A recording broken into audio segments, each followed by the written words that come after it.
başımı bağlama menin. Süyüdün sözünden dönün gözüne, şularıksı başımı bağlama menin.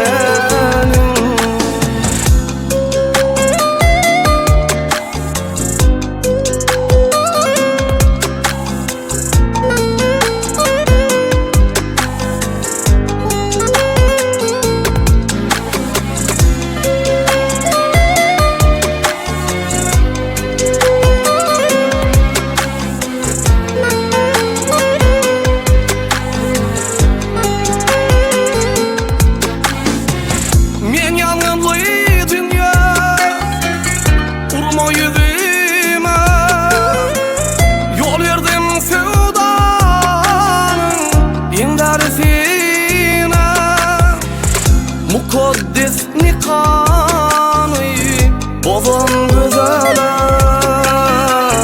bu yalnız başımı yıldırmemenin. Mukaddes nikanı bozan güzele, bu yalnız başımı yıldırmemenin.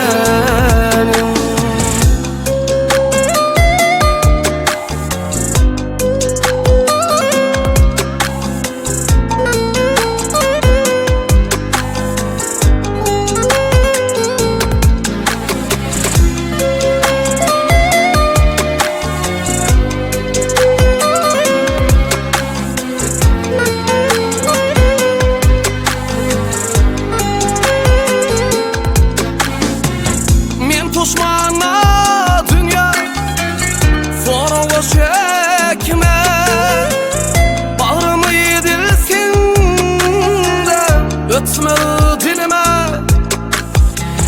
Sözlerim ağırdır, ıncıdır künde, şu duman ağzımı açtırma